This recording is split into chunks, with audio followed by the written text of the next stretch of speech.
Hello students, আজকের ভিডিওতে আমি আলোচনা করব ক্লাস 11-এর ইতিহাসের একটি বিষয়।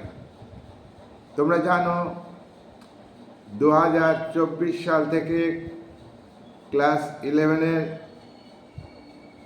নতুন সিলেবাস চালু হয়েছে এবং এই নতুন সিলেবাসের উপর প্রশ্নের ধাঁচও পাল্টিয়েছে।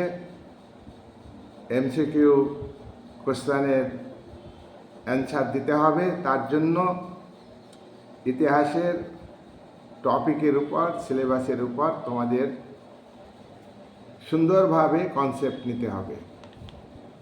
প্রত্যেকটা বিষয়ে কনসেপ্ট যদি না থাকে, প্রত্যেকটা কন্টেন্টের উপর যদি কনসেপ্ট না থাকে, ধারণা না থাকে, তাহলে এমসিকিউ পারা সম্ভব নয়। প্রশ্নোত্তর তৈরি করে মুখস্থ করে এমসিকিউ পারা সম্ভব নয়। তাই এমসিকিউ ভালোভাবে অ্যান্সার করতে হলে সায়েন্টিফিক মেথডে আমাদের প্রত্যেকটি কন্টেন্টকে যথাযথভাবে জানতে হবে। সেজন্য ভিডিওতে আলোচনার বিষয় অত্যন্ত প্রাসঙ্গিক। আলোচনাকে তোমরা বিশেষভাবে গুরুত্ব দেবে। আর নতুন যে টেক্সট বই বেরিয়েছে, এই টেক্সট বইয়ের উপর জোর দিবে, টেক্সট বই বুঝে বুঝে পড়বে। আজকের ভিডিওর আলোচনার বিষয় আমার নতুন একটা আলোচনা। আমি অনেক ভিডিও করেছি, তোমরা জানো। পলিটিক্যাল সায়েন্স আমার চ্যানেলে, হিস্ট্রিতেও আমি আলোচনা করি। হিস্ট্রিও আমার সাবজেক্ট আছে, নিজস্ব ধারণা এবং পড়াশোনা আমি করি, ধারণা আছে। সেই হিসাবে তোমাদের আমি নতুন সিলেবাসের এমসিকিউ কোশ্চেন অ্যান্সারের উপর ধারণা পরিষ্কার হয়ে যাবে যদি বিষয়ের উপর কনসেপ্ট থাকে। আর বিষয়ের উপর কনসেপ্ট নিতে গেলে তোমাদের আমার ভিডিও মন দিয়ে শুনতে হবে। আমরা প্রথমেই ইতিহাস পাঠ, লার্নিং হিস্ট্রি, এই বিষয়টা আমাদের জানা দরকার। লার্নিং হিস্ট্রি মানে হলো কি? ইতিহাস শেখা, ইতিহাস শিখতে হবে। ইতিহাস কেন শিখব? আমরা কেন ইতিহাস শিখব? ইতিহাস হলো অতীতের দর্শন, ইতিহাস হলো অতীতের ঐতিহ্য, ইতিহাস হলো অতীতের শিক্ষা সংস্কৃতি, ইতিহাস হলো অতীতের ঘটনা, ইতিহাস হলো সত্যের অনুসন্ধান। অতীতকালে যা ঘটে গেছে সেই ঘটনার থেকে আবরণ সরিয়ে দিয়ে, অর্থাৎ ঘটনার যা ঘটেছে তার সঙ্গে অনেক কিছু বাড়তি বলা হয়ে থাকে। অর্থাৎ যেসব ব্যাখ্যার মধ্যে মিথ্যা থাকে, সত্যি থাকে, ইতিহাস সেক্ষেত্রে সত্যকে অনুসন্ধান করে। ইতিহাস মিথ্যাকে আশ্রয় দেয় না। তাই আমাদের, অর্থাৎ ছাত্রছাত্রীদের, শিক্ষক শিক্ষিকাদের ইতিহাস বিষয়টি সম্পর্কে পুঙ্খানুপুঙ্খভাবে, বিস্তারিতভাবে আমাদের জানতে হবে। আমরা ইতিহাস লেখার ক্ষেত্রে বিভিন্ন উপাদানকে গুরুত্ব দিই, সেগুলো ভিডিওর আলোচনার মধ্য দিয়ে আমরা তুলে ধরব। প্রথমেই আমরা জানব ইতিহাস কাকে বলে, ইতিহাসের অথবা ইতিহাসের অর্থ কী। ইতিহাসের উপর ধারণা, কনসেপ্ট। ইতিহাস, এই যে শব্দটি, এটা বাংলা শব্দ। এই যে বাংলা শব্দ ইতিহাস, এটার অর্থ হলো ঐতিহ্য। ইতিহাস কথাটির অর্থ হলো ঐতিহ্য। ইতিহাস কথাটির অর্থ হলো পরম্পরাগত কথা, প্রথা, পরম্পরাগত, অর্থাৎ যুগ যুগ ধরে যেসব প্রথা চলে আসছে সেটা ইতিহাস। এই যে বাংলা শব্দটি এসছে তোমার যে শব্দ থেকে, সেটাকে, ইতিহাস শব্দটাকে ভাঙলে কি হবে? ইতিহাস প্লাস হ প্লাস আস, দন্তেস। ইতিহাস প্লাস বা যোগ তোমার হ, ইতি হ আস, ইতিহাস। তাহলে ইতিহাস শব্দটি আমারও বলছি, ক্লিয়ার করে বলছি, ইতিহাস বাংলা শব্দটি এসছে, বা এটাকে ভাঙলে আমরা পাই ইতি প্লাস হ প্লাস আস। এটা একটা ঘটনার উপরে আলোচনা। ইংরেজি হিস্ট্রি, এই যে ইংরেজি হিস্ট্রি শব্দটি, এটার অনুবাদ হলো, বাংলা অনুবাদ হলো ইতিহাস। আর ইতিহাস বাংলা শব্দটিকে আমরা ভেঙে পেয়েছি ইতি প্লাস হ প্লাস আস, দন্তেস। ইংরেজি ইতিহাস এর হিস্ট্রি তোমরা জানো। হিস্ট্রি ইংরেজি শব্দটি কোন শব্দ থেকে এসছে? ল্যাটিন শব্দ থেকে এসছে হিস্ট্রি শব্দটি। দেখো, ল্যাটিন দুটো শব্দ থেকে এই হিস্ট্রি শব্দ, ইংরেজি হিস্ট্রি শব্দটা এসছে। দুটি শব্দ কি? একটা হলো হিস্টার, HISTER। হিস্টার এটা ল্যাটিন শব্দ, হিস্টার এটা ল্যাটিন শব্দ। আর গ্রিক শব্দ হিস্টোরিয়া, গ্রিক শব্দ হিস্টোরিয়া। তাহলে আবারও বলছি আমি, হিস্ট্রি শব্দটি এসছে দুটি শব্দ থেকে, একটা হিস্টার থেকে, আর হিস্টর থেকে, হিস্টর HISTOR, হিস্টর থেকে এসছে, আর একটা তোমার হিস্টোরিয়া থেকে এসছে। হিস্টর এই শব্দটি হচ্ছে ল্যাটিন শব্দ, আর হিস্টোরিয়া এই শব্দটি গ্রিক শব্দ। তাহলে হিস্ট্রি শব্দটি ইংরেজি, এটা ল্যাটিন এবং গ্রিক শব্দের সমন্বয়ে তৈরি হয়েছে। কোন কোন শব্দ থেকে হিস্ট্রি শব্দটি, ইংরেজি হিস্ট্রি শব্দটি পেয়েছি আমরা? একটা হচ্ছে ল্যাটিন শব্দ হিস্টর বলবে, HISTOR, আর একটা গ্রিক শব্দ হিস্টোরিয়া, HISTORIA। হিস্টর এই যে তোমার কি শব্দ বললাম? ল্যাটিন শব্দ। হিস্টর এই ল্যাটিন শব্দটার অর্থ কি? জ্ঞান, জ্ঞান, ইংরেজিতে উইজডম। আর হিস্টোরিয়া, এই হিস্টোরিয়া HISTORIA, হিস্টোরিয়া এটা গ্রিক শব্দ। এটার মানে কি? হিস্টোরিয়ার মানে হলো সত্যকে খুঁজে বের করা, সত্যকে খুঁজে বের করা। তাহলে জ্ঞান, জ্ঞান লাভ করা, ঘটনা সম্পর্কে জ্ঞান লাভ করা, আর ওই ঘটনার মধ্যে যে সত্য আছে সেই সত্যকে অনুসন্ধান করে খুঁজে বের করতে হবে। এইটাই হচ্ছে হিস্টর এবং হিস্টোরিয়া, এই দুটি শব্দের অর্থ। তাহলে তোমরা স্পষ্টভাবে মনে রাখবার চেষ্টা করবে, যে কি মনে রাখার চেষ্টা করবে? যে ইতিহাস হচ্ছে তোমার সত্যকে অনুসন্ধান করার একটা বিষয়, আর সত্যকে অনুসন্ধান করে জ্ঞান অর্জন করা। এই জ্ঞান কিন্তু মিথ্যাকে অবলম্বন করে নয়, এই জ্ঞান হচ্ছে যুক্তিসঙ্গত, এই জ্ঞান হচ্ছে সত্য ভিত্তিক জ্ঞান, মিথ্যা নয়। তাহলে ইতিহাস মানে হলো আমরা বলতে পারি সত্যের ইতিহাস।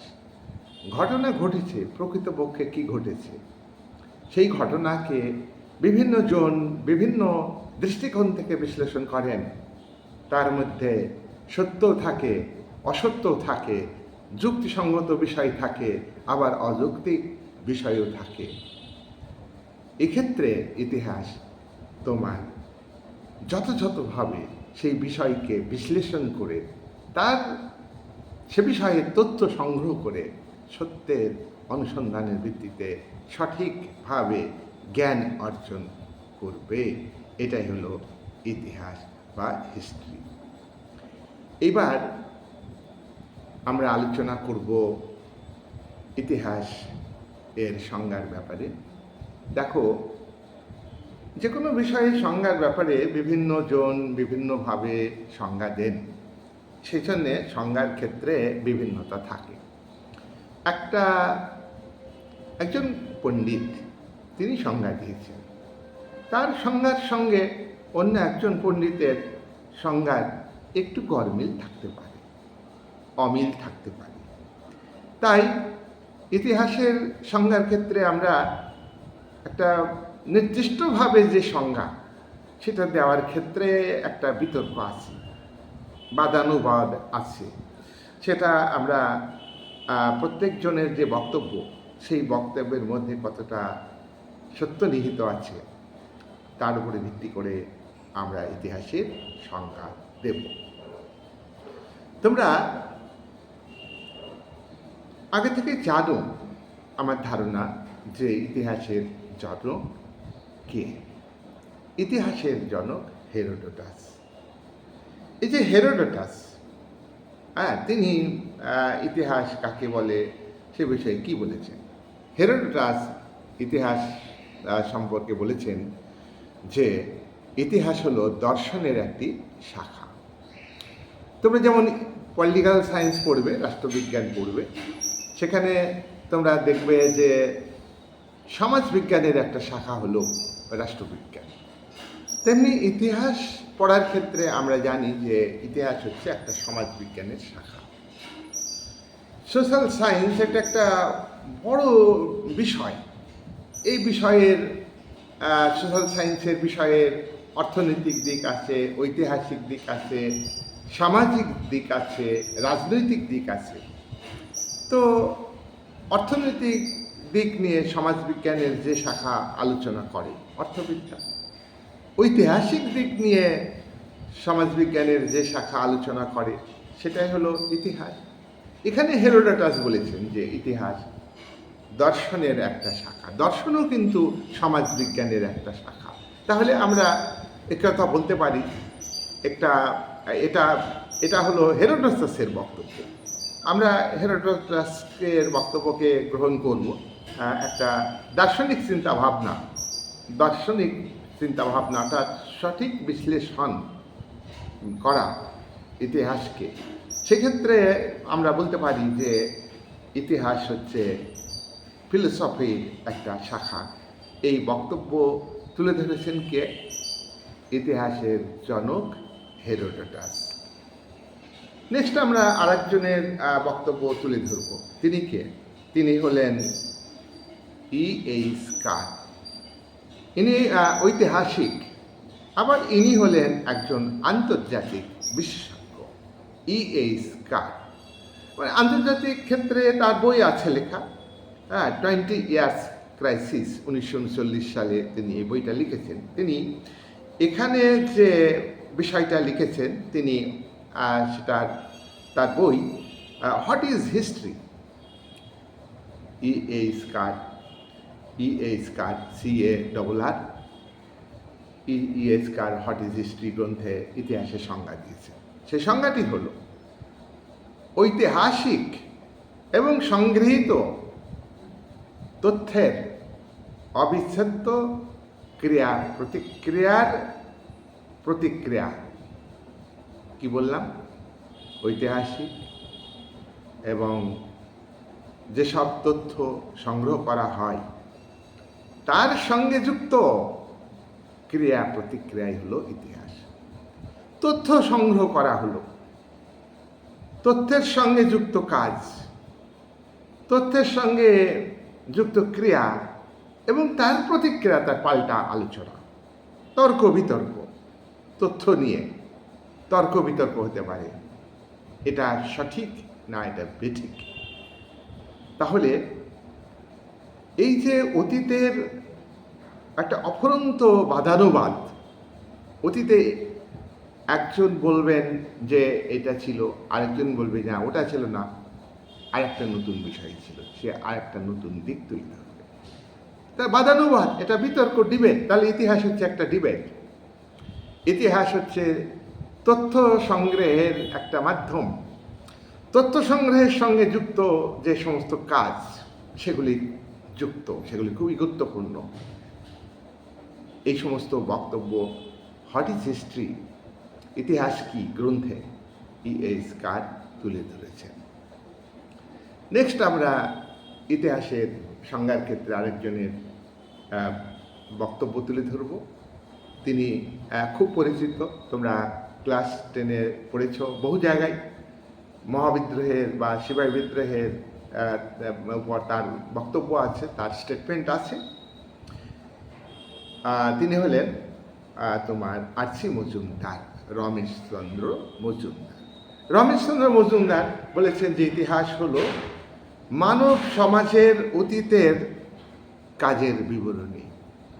মানব সমাজের অতীতের কাজের বিবরণী, অর্থাৎ মানুষ আদিমকাল থেকে আজ অবধি যে সমস্ত কাজ করেছে, মানুষ তার বুদ্ধি এবং পরিশ্রমের মাধ্যমে মানুষ প্রকৃতির সঙ্গে লড়াই করে নিজের অস্তিত্বকে বাঁচিয়ে রেখেছে কিভাবে, তারই হিসাব, তারই বিবরণ, তারই ব্যাখ্যা। এটাই হলো ইতিহাস। মানব সমাজ ক্রমবিবর্তনের মধ্যে দিয়ে আজকের অবস্থায় এসেছে। আদিমকালে মানুষ বুদ্ধি এবং শ্রম দিয়ে কিভাবে প্রাকৃতিক দুর্যোগের সঙ্গে লড়াই করে টিকেছিল, মানুষ কিভাবে প্রকৃতির কোলে পশুদের হাত থেকে নিজেদের জীবন রক্ষা করেছে, কি কি হাতিয়ার ব্যবহার করেছে, কিভাবে মানুষ খাদ্য সংগ্রহ করেছে এবং মানুষ প্রথম কিভাবে উৎপাদন করতে শিখলো, অর্থাৎ খাদ্য সংগ্রাহক থেকে মানুষ কিভাবে খাদ্য উৎপাদকে পরিণত হলো, তার ব্যাখ্যা হলো ইতিহাস। আরসি মজুমদারের এই ব্যাখ্যা সত্যিই খুবই গুরুত্বপূর্ণ। রমেশচন্দ্র মজুমদার ইতিহাস কাকে বলে তার সংক্ষেপে আবারও বলি। ইতিহাস হলো মানব সমাজের অতীতের কাজের বিবরণ, এটা হলো ইতিহাস। নেক্সট বলেছেন, ইতিহাস সম্পর্কে আলোচনা করেছেন, ইতিহাসের সংজ্ঞা দিয়েছেন, তিনি হলেন জে.বি. বিউরি। জে.বি. বিউরি কি বলেছেন? জে.বি. বিউরি বলেছেন ইতিহাস হলো প্রকৃত অর্থেই বিজ্ঞান। History is a science, history is a real science. ইতিহাসের মধ্যে কোনো অযৌক্তিক বিষয় থাকবে না। ইতিহাসের মধ্যে যুক্তিসঙ্গত ব্যাখ্যা থাকবে, ইতিহাসের মধ্যে সত্য লুকিয়ে থাকবে। ইতিহাস মিথ্যা কথা বলে না।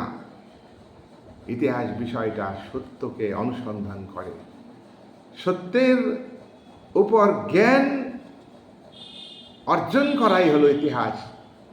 তাই জে.বি. বিউরি যে বক্তব্য সেটা অত্যন্ত গুরুত্বপূর্ণ। ইতিহাস হলো প্রকৃত অর্থেই বিজ্ঞান। ইতিহাস হলো history is a really science, real science. তাহলে তোমরা ভালো করে মনে রাখবে। আমি আবারও উল্লেখ করছি আমরা চারজনের সংজ্ঞা এখানে উল্লেখ করব। ইতিহাস হলো দর্শন, এটা হিরোডোটাস বলেছেন, E.A. স্কার বলেছেন। বর্তমান অতীতের অফুরন্ত বিতর্ক, তথ্য সংগ্রহ, তার সঙ্গে যুক্ত কাজ। 3 নাম্বার রমেশচন্দ্র মজুমদার মানব সমাজের অতীতের কাজের বিবরণী হলো ইতিহাস। আর J.B. বিউরি বলেছেন ইতিহাস হলো প্রকৃত অর্থে বিজ্ঞান। এবার আমরা ক্লাস 11-এর নতুন সিলেবাসের উল্লেখযোগ্য কাউন্সিল স্বীকৃত উল্লেখযোগ্য বিষয় ইতিহাসকে আমরা প্রথমে কয়েকটা 3টি শ্রেণীতে ভাগ করব। এটা আগে থেকেই ছিল, আগের সিলেবাসও ছিল। আমরা ইতিহাসকে সময়ের দিক থেকে 3 ভাগে ভাগ করব। একটা হলো প্রাচীন যুগের ইতিহাস, ভারতের প্রাচীন যুগের ইতিহাস আমরা আলোচনা করব। প্রাচীন যুগের ইতিহাস, মধ্যযুগের ইতিহাস এবং আধুনিক যুগের ইতিহাস। আমি আবারও বলছি, সময়কে কেন্দ্র করে ইতিহাসের এই বিভাজন। একদম আদিমকাল থেকে একটা নির্দিষ্ট সময় পর্যন্ত ইতিহাসের যে সমস্ত তথ্যকে ভিত্তি করে যে জ্ঞান অর্জন করা সম্ভব হয়েছে, সেটা হলো প্রাচীন যুগের ইতিহাস। মানব সমাজের প্রথম দিকের যে সময়, সেই সময়ের যে ইতিহাস আলোচিত হয়েছে, সেটা হলো প্রাচীন যুগের ইতিহাস। নাম্বার 2, প্রাচীন যুগের ইতিহাসের একটা নির্দিষ্ট সময় পর্যন্ত আলোচনা করা হয়েছে। তোমরা জানবে যে ইউরোপের ইতিহাসের ক্ষেত্রে আদিম কাল থেকে 450 খ্রিস্টাব্দ পর্যন্ত, যিশুর জন্মের পর 450 খ্রিস্টাব্দ পর্যন্ত এই সময় কালকে ইউরোপের ইতিহাসে প্রাচীন যুগের ইতিহাস, এই সময়ের ইতিহাসকে প্রাচীন যুগের ইতিহাস বলা হয়। আর 450 অর্থাৎ 450 থেকে 1450 এই সময়ের ইউরোপের ইতিহাসকে বলা হয় মধ্যযুগের ইতিহাস। আর 1450 থেকে তোমার আধুনিক যুগের ইতিহাস শুরু হয়েছে। আজ অবধি যে আলোচনা, এটা আধুনিক যুগের ইতিহাস। তোমরা আরও জানবে যে ভারতবর্ষের ক্ষেত্রে এই সময়টা একটু আগে পরে আছে। প্রাচীনকালের যে ইতিহাস, আদিম কাল থেকে একটা নির্দিষ্ট সময় পর্যন্ত যে ভারতের ইতিহাসকে আলোচনা করা হয়েছে, সেটা হলো প্রাচীনকালের ইতিহাস। যেমন 1206 পর্যন্ত ভারতের ইতিহাসে, আদিমকাল থেকে 1206 খ্রিস্টাব্দ পর্যন্ত এই সময়ের ইতিহাসকে প্রাচীনকালের ইতিহাস বলা হয়। নাম্বার 2, মধ্যযুগের ইতিহাস। মধ্যযুগের ইতিহাস সুলতানি যুগ এবং মুঘল যুগ। সুলতানি যুগ এবং মুঘল যুগ, এই সময়ের যে ইতিহাস, এটা মধ্যযুগের ইতিহাস। এখানে সময় বলতে গেলে তুমি উল্লেখ করবে 1206 থেকে তোমার 1757 সাল পর্যন্ত এই সময়ের ইতিহাসকে বলবে তুমি মধ্যযুগের ইতিহাস। আর এটা একটা মোটামুটিভাবে বিভাজন। আর 1757 থেকে 1947 পর্যন্ত এটা, এবং আজ অবধি যে ইতিহাস, এটা হচ্ছে আধুনিক যুগের ইতিহাস। তাহলে তোমরা এটা স্পষ্টভাবে শিখলে যে ইতিহাসকে সময়ের দিক থেকে 3 ভাগে ভাগ করা যায়।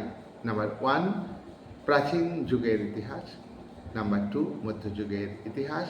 নাম্বার 3, আধুনিক যুগের ইতিহাস। এবার আমরা প্রাচীন যুগের ইতিহাসকে কয়েকটা ভাগে ভাগ করব। তোমাদের সিলেবাসে আছে প্রাচীন যুগের ইতিহাসকে কয় ভাগে ভাগ করা হয়, সে কথা তোমাদের সিলেবাসে রয়েছে। প্রাচীন যুগের ইতিহাসকে 3 ভাগে ভাগ করা হয়। 3 ভাগ কী কী? নাম্বার 1, প্রাচীন যুগের ইতিহাসের প্রথম ভাগ অর্থাৎ নাম্বার 1, প্রাক ঐতিহাসিক যুগ। প্রাক ঐতিহাসিক যুগ, প্রাক মানে কি জানো? প্রাক মানে হচ্ছে আগে, প্রাক ঐতিহাসিক যুগ। নাম্বার 2, প্রায় ঐতিহাসিক যুগ। আমি সব আলোচনা করব। প্রায় ঐতিহাসিক যুগ নাম্বার 2। আর মানে কি বলবো, ইতিহাসের আগের যুগ আর তোমার প্রাক ইতিহাসের পরের যুগ, এটা হচ্ছে প্রায় ঐতিহাসিক যুগ। নাম্বার 3, ঐতিহাসিক যুগ।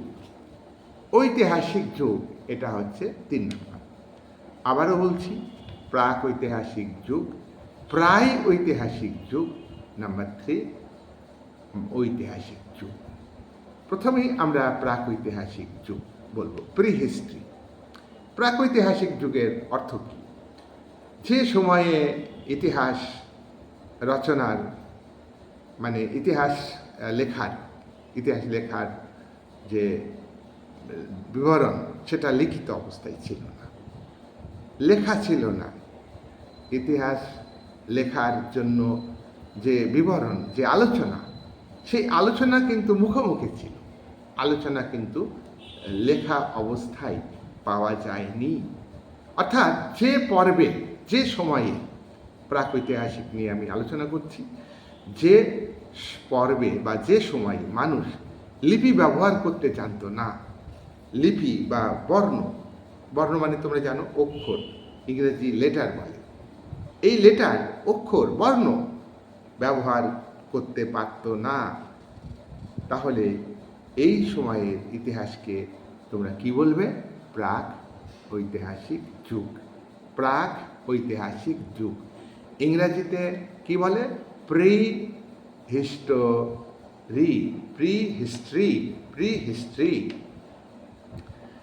দেখো, এই যে প্রাক ইতিহাস কথাটা, প্রি হিস্ট্রি, এখানে প্রি হিস্ট্রি এটা 1833 সালে পল তুর্নাল এই শব্দটি ব্যবহার করেছেন। অর্থাৎ প্রাক ইতিহাস এই বিষয়টিকে প্রথমে তুলে ধরেছেন পল টুর্নাল, TOURNAL, টুর্নাল, পল টুর্নাল। কে তুলে ধরেছেন? পল টুর্নাল। কত সালে? 1833 সালে। দেখো, এই সময়ে আমরা যেটা ইতিহাসের কথা জানি, এই প্রাক ঐতিহাসিক ইতিহাস যেটা, সেখানে কিন্তু বর্ণ ব্যবহার হতো না, লিপি ব্যবহার হতো না। হ্যাঁ, এখানে ঘটনার বিবরণ পাওয়া গিয়েছে, কিন্তু নির্দিষ্টভাবে তুলে ধরা সম্ভব হয়নি।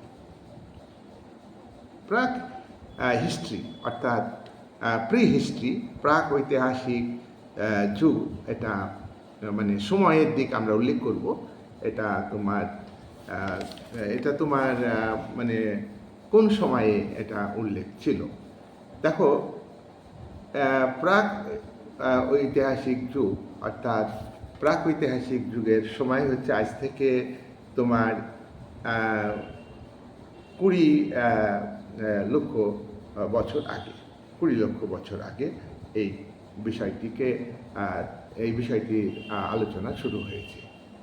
দেখো, এই যে প্রাক হিস্ট্রি অর্থাৎ প্রি হিস্ট্রি, প্রাক ঐতিহাসিক যুগ, এটা ভারতবর্ষের ক্ষেত্রে তোমরা জানো যে সিন্ধু সভ্যতা বলে, হরপ্পা সভ্যতা বলে, হরপ্পা নগরী, বড় নগরী, তাকে কেন্দ্র করে এই সভ্যতা মূলত গড়ে উঠেছিল বলে এটাকে অনেক ঐতিহাসিক বলে যে এটা একটা হরপ্পা সভ্যতা।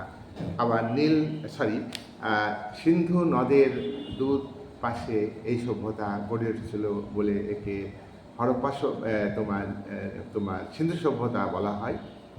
আবার মহেঞ্জোদারো একটা বড় কেন্দ্র সিন্ধু সভ্যতার, যেটা আজকে পাকিস্তানের অন্তর্ভুক্ত, সেক্ষেত্রেও তুমি বলতে পারো মহেঞ্জোদারো সভ্যতা। তাহলে তোমরা এইভাবে মনে রাখবে যে সিন্ধু সভ্যতাই হলো হরপ্পা সভ্যতা, হরপ্পা সভ্যতা আবার মহেঞ্জোদারো সভ্যতা, তিনটে যাই বলুক না কেন, আমরা রাফলি তোমার সিন্ধু সভ্যতা বলতে পারি, প্রশ্নে হরপ্পা সভ্যতাও থাকতে পারে, প্রশ্নে মহেঞ্জোদারো সভ্যতাও থাকতে পারে। যাই থাক, তোমরা কিন্তু এটা একটা অর্থে ব্যবহার করবে এবং ব্যবহার করা শিখবে।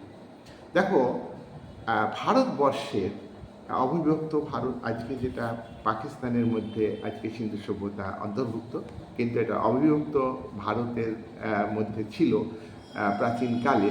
তো যীশু খ্রিস্টের জন্মের আগে, আচ্ছা, যিশুর জন্মের আগে খ্রিস্টপূর্বাব্দ, সেক্ষেত্রে তোমরা দেখবে যে সাল প্রথমে যেটা বসবে ব্যবহার করব, পরে যেটা ব্যবহার করছি সেটা কমে যাচ্ছে। এর মূল কারণ হচ্ছে খ্রিস্টের জন্মের আগে, এই কারণে।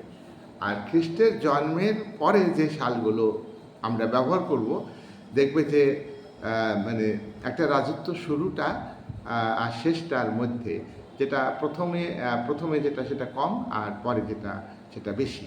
কিন্তু যীশু খ্রিস্টের জন্মের আগে যে খ্রিস্টপূর্বের ক্ষেত্রে আমরা সময় উল্লেখ করব, সেই সময়টা দেখবে প্রথমে বেশি, তারপর কম।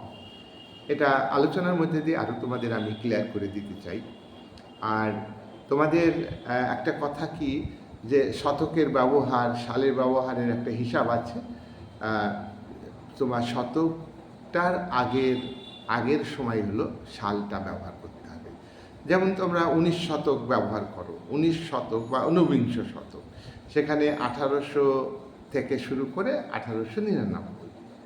যদি অষ্টাদশ মানে কি 18, তাহলে 18 শতক, 1800 হবে না, এটা হবে 1700 থেকে 1799 সাল পর্যন্ত। যাই হোক, এগুলো আমাদের খুব কনসেপ্ট নিতে হবে আমি আশা করি তোমরা এগুলো জানো, না জানলেও এগুলো শিখে নেবে, এটা আমার আশা, পারবে তোমরা। তো যাই হোক, খ্রিস্টপূর্ব 3000। দেখো, এর আগে তোমরা বিভিন্ন বইয়ে পড়েছো 3500ও আছে অনেক বইয়ে, আবার কোনো বইয়ে 4500 বছর আছে। খ্রিস্টপূর্ব 3000, 3500, এই তোমাদের বইয়ে দেখছি যে তোমার 3000 খ্রিস্টপূর্ব, অর্থাৎ যিশুর জন্মের 3000 বছর আগে এই সিন্ধু সভ্যতা যে একটা শুরু হয়েছিল আর কি, সভ্যতা শুরু হয়েছিল। আর এটার পতন হয়েছে, তোমরা জানো যে সিন্ধু সভ্যতার পতন সম্পর্কে বিভিন্ন মত আছে। তবে কোনো ঐতিহাসিক বলছেন যে 9টা স্তরে পাওয়া গেছে, অতএব 9বার গড়ে উঠেছে, 9বার ধ্বংস হয়েছে। আবার কোনো ঐতিহাসিক বলেছেন যে সিন্ধু সভ্যতা 7টা স্তরে পাওয়া গেছে, মাটি খোঁড়া হলো, একটা স্তরে জিনিসপত্র পাওয়া গেল, আবার খোঁড়া হলো, আবার পাওয়া গেল, আবার খোঁড়া হলো, আবার পাওয়া গেল, এইভাবে 7টা স্তরে জিনিস পাওয়া গেছে। এইভাবে আমরা বিশ্লেষণ করব। যাই হোক, তোমার সিন্ধু সভ্যতা যিশুর জন্মের 3000 বছর আগে তোমাদের বইয়ে আছে। খ্রিস্টপূর্ব 3000 বছর আগে তোমার এই সভ্যতা শুরু হয়, আর এই সভ্যতা ধ্বংস হয়েছে 1500 বছর আগে। যিশুর জন্মের 1500, এটা কমে গেল 3000 থেকে 1500। তাহলে আমরা এখানে রাবলি বলছি যে এখানে তোমার 1500 বছর টিকেছিল। আবার অনেক বইয়ে তোমরা জানবে যে এটা আমরা অন্য ক্লাসেও, আপার ক্লাসেও পড়েছি, যে এখানে তোমার 2000 বছর টিকেছিল। 2000 সালের হিসাবে বলতে হবে যে তোমার কত, ওই তোমার 3500 বছর, 3500 বছর আগে এই সভ্যতা পাওয়া গেছে, যিশুর জন্মের 3500 বছর আগে। আর এবার আমরা ভারতবর্ষের তোমার প্রাক ঐতিহাসিক যে সভ্যতা, তার উদাহরণ হিসাবে আরেকটা সভ্যতার কথা আমরা জানবো, সেটা হলো মেহেরগড় সভ্যতা। তোমরা জানো যে 1922 সালে রাখাল দাস বন্দ্যোপাধ্যায় এবং দয়ারাম সাহানি, ইংরেজ জন মার্শালের নেতৃত্বে মাটি খুঁড়ে সিন্ধু সভ্যতা আবিষ্কার করেছিলেন। এটা 1922 সালে। আর তখন থেকে ভারতবর্ষের ইতিহাসে লেখা হয় বা ছাত্রছাত্রীরা জানতে পারে যে ভারতের প্রাচীন সভ্যতা, সব থেকে প্রাচীন সভ্যতা হচ্ছে সিন্ধু সভ্যতা। এটা প্রাগৈতিহাসিক সভ্যতা। আর তার পরবর্তীকালে 1974 সালে ফরাসি প্রত্নবিজ্ঞানী যা ফ্রাসোয়া জারেজ, তার নেতৃত্বে মেহেরগড় সভ্যতা আবিষ্কার হয়েছে। মেহেরগড়টা আফগানিস্তানের অন্তর্ভুক্ত বর্তমানে। আফগানিস্তান, পাকিস্তান ভারতের অন্তর্ভুক্ত ছিল, তাই আমরা এটাকে ভারতের ইতিহাসের মধ্যে ধরব। এবং এই প্রাক ইতিহাসের যে আলোচনা, এটা ভারতবর্ষের মধ্যে আমরা সিন্ধু সভ্যতাকে ধরছি, আমরা মেহেরগড় সভ্যতাকে ধরছি। মেহেরগড় সভ্যতা সিন্ধু সভ্যতার অনেক আগের সভ্যতা। মেহেরগড় সভ্যতা তোমার শুরু হয়েছিল যীশু খ্রিস্টের জন্মের 7,000 বছর আগে, যীশু খ্রিস্টের জন্মের 7,000 বছর আগে মেহেরগড় সভ্যতা তোমার শুরু হয়েছিল। আর এটার পতন হয়েছিল যিশুর জন্মের তোমার কোনো বইয়ে আছে 4,000, কোনো বইয়ে 3,500। যাই হোক, তোমাদের এ বইয়ে দেখছি যে তোমাদের 2600 বছর আগে, যিশুর জন্মের 2600 খ্রিস্টাব্দের আগে, খ্রিস্টপূর্ব 2600, খ্রিস্টপূর্ব 2600, 2006। তাহলে এটা 7,000 থেকে তোমার এটা 2600 বাদ দাও, তাহলে এটাও কিন্তু অনেক দিন ধরে এই সভ্যতা তোমার টিকে ছিল।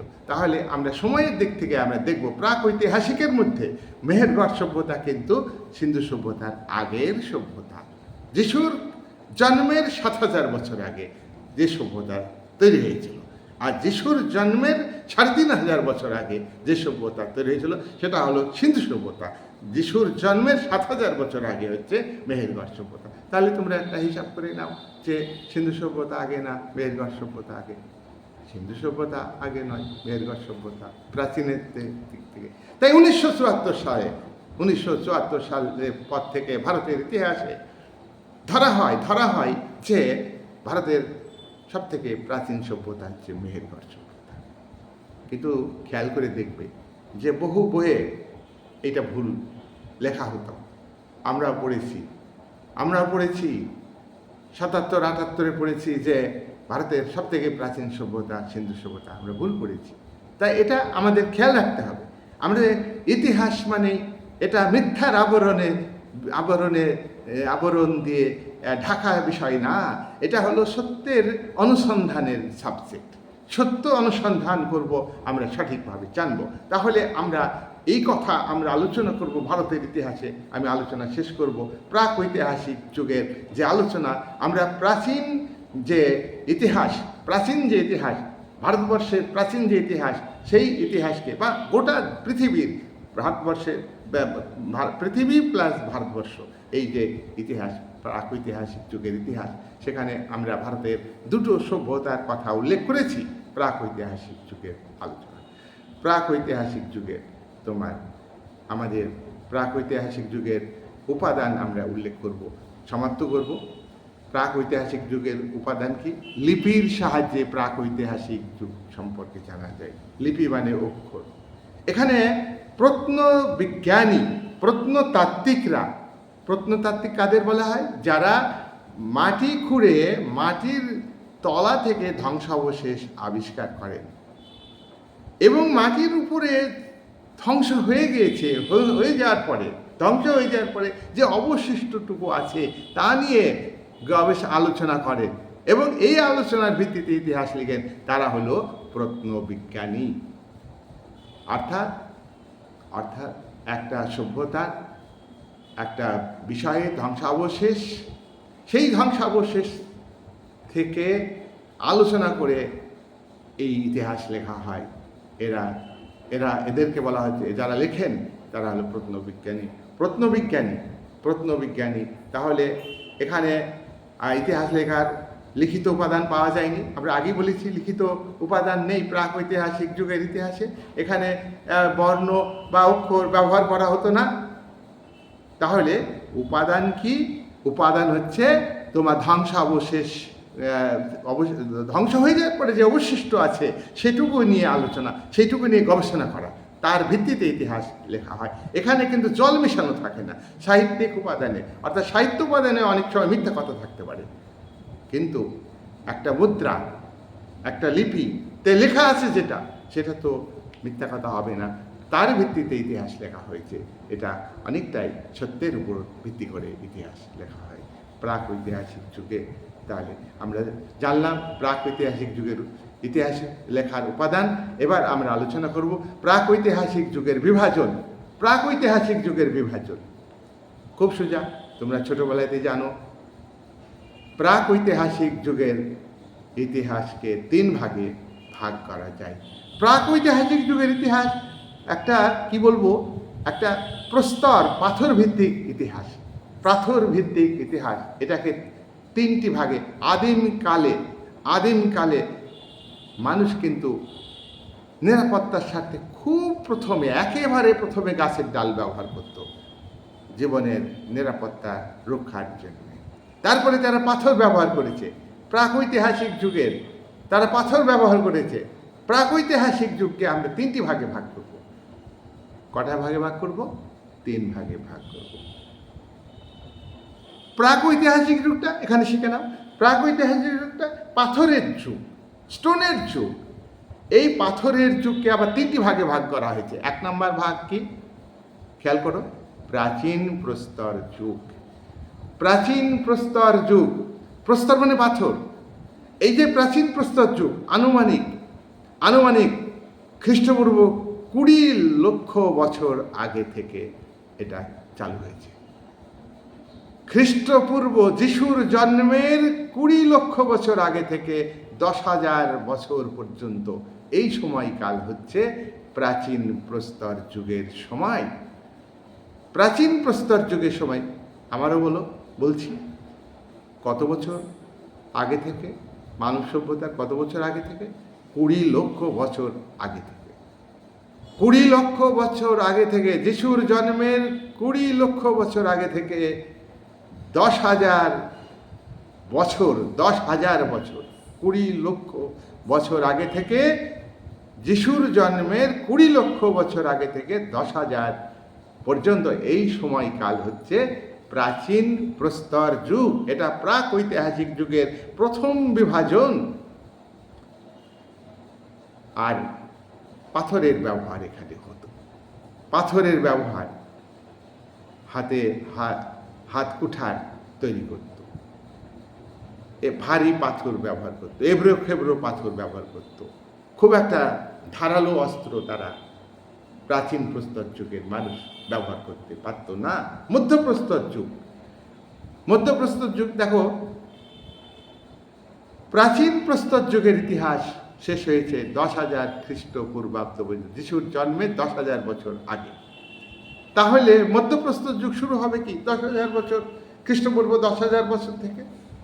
খ্রিস্টপূর্ব 10,000 বছর আগে থেকে, অর্থাৎ খ্রিস্টপূর্ব যদি বলে দাও আগে দরকার নাই, খ্রিস্টপূর্ব 10,000 বছর থেকে খ্রিস্টপূর্ব 8,000 বছর পর্যন্ত, মানে 2,000 বছর এই সময়কালটা ছিল। 2,000 বছর কাল, এটা খুব একটা বেশি সময় ছিল না মধ্যপ্রস্তর যুগ। এটা প্রাগৈতিহাসিক যুগের দ্বিতীয় বিভাজন। এটা তোমার শুরু হয়েছিল তোমার খ্রিস্টপূর্ব 10,000 বছর আগে থেকে 8,000 বছর পর্যন্ত।